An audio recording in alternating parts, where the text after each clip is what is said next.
Most farmers in Kenya are constantly looking for pure breeds that can help them improve their milk production and meat production as well. However, accessing these pure breeds can be quite difficult as so many local farmers do not have them. So we've come all the way to Jomo Kenyatta International Airport to witness how the importation of live animals happens. And also a disclaimer, there's a lot of activity happening around here. I mean, that's the daily life of the airport. Come along with me, let us import some pure breeds today.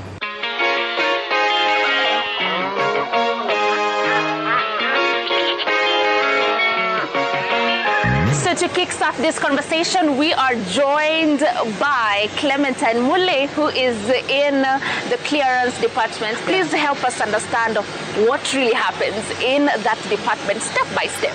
Clearance department is a department which works on the process of when you engage your breeder.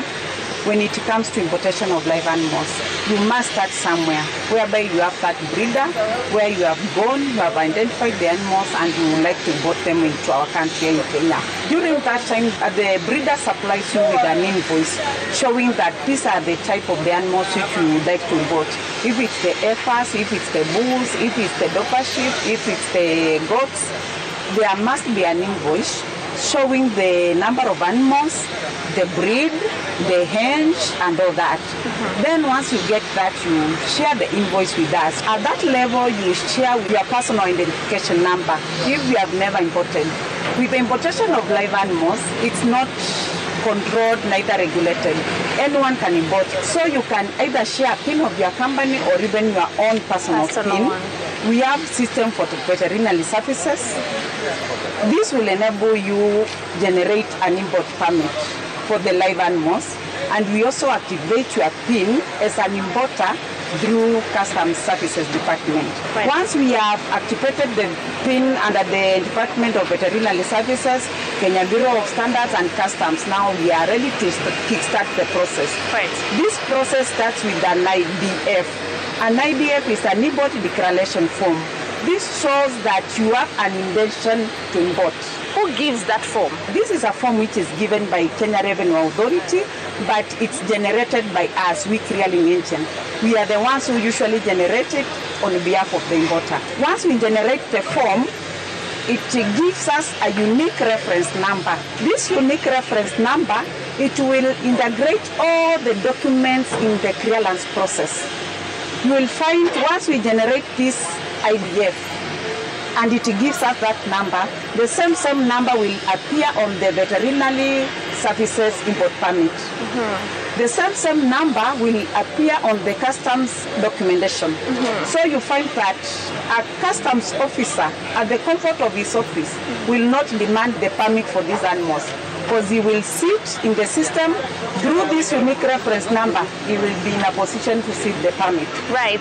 And if I import this particular time as a farmer, and I have that unique number, and after a month I want to import again, am I going to use the same number, or the system always changes, we start afresh? The system always changes. Each time you are importing, we generate a new set of documentation. Right.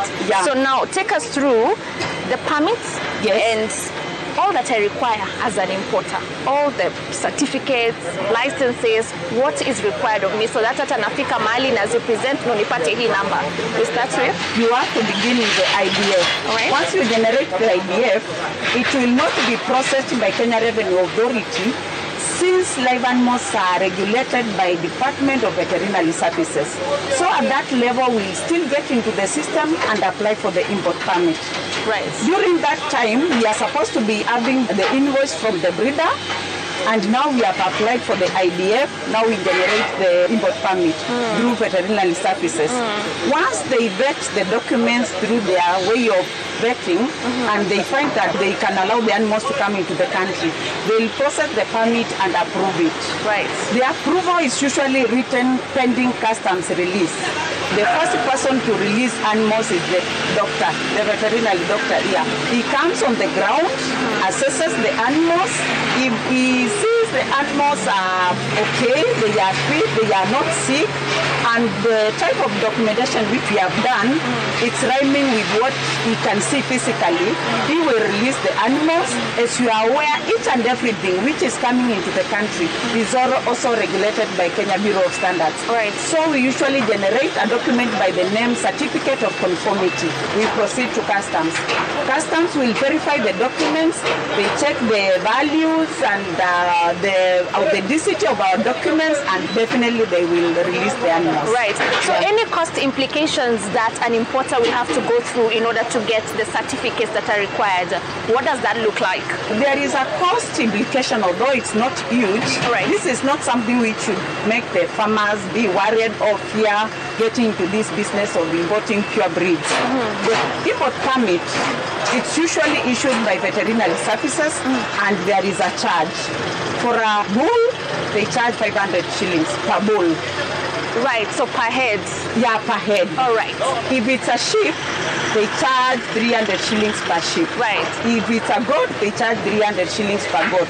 Then once we pay, that's when they can process our permit. Right. Without payment, it cannot be processed. You can do the permit, you put it in the system, but until you pay, it cannot be processed. Good. Yeah. So once a farmer has identified what they want to import, probably they say they want like 60 goats. Yes. And then we have a situation where we only have 59 that came in, Yes. or 58. Yes. What happens there? Kwa sababu kutakuwa na mvutano kidogo between the importer and you people in the clearance. How do you go about that, and what are the reasons for that? Once you identify these are the animals which I would like to import, the veterinary services of South Africa, they usually draw samples.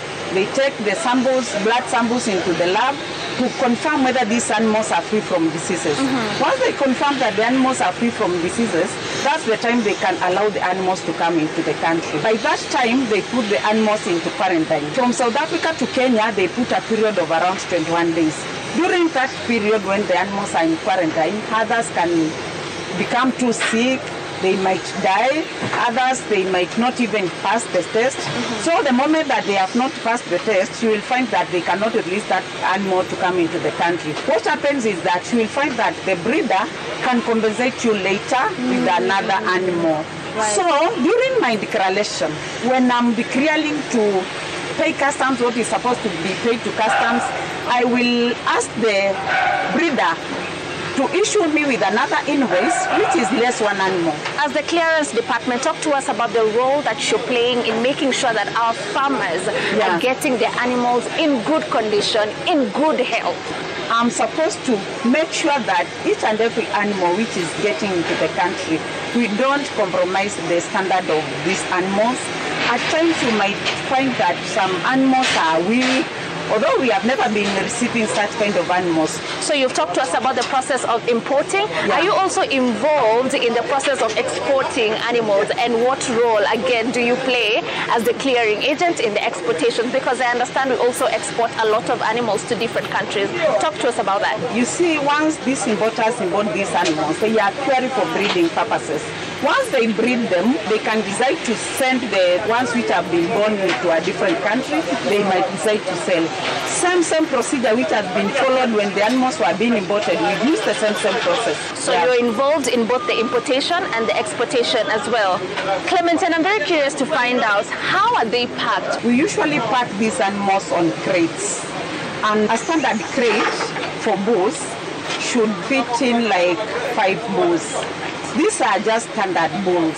For heifers, you can try to fit like 5 to 6. Because they're slimmer. Yeah, they are slimmer, they are not too fat. If you have not packed your animals well according to the IATA standards, they will not accept your animals and they will be rejected until the time when you will pack your animals well. Therefore, the wellness of our animals is very key for you. Exactly. Right, so exactly. as we wind up this conversation, there are very many farmers who import their animals at the same time. Yes. What do you do to make sure that hakuna mix-up? Unajua tujako confused tukapatia mkulima mwingine ng'ombe wa mwingine, because they could kind of look alike sometimes, you know. So how do you ensure kila mtu anapata kile ambacho aliitisha? An animal can be tagged with your name, or even they can be tagged with serial numbers. Right. So with the tag, they help us identify the animals very well. Right. And you find that no one can pick someone else's animal. Thank you, Clement and Mule, for speaking to us. You are the first person that we have spoken to right here at the Jomo Kenyatta International Airport. Thank you and so much. I believe we have learned so much about the clearance. All right, so we came here purposely to learn so much about the process of the importation of animals, and clearly from that explanation from Mule, things are looking absolutely great. We're taking our first short commercial break right now, but do not go anywhere, because when we come back, we're going to be having a conversation with the state vet right here at the Jomo Kenyatta International Airport. Do stick around for that and more.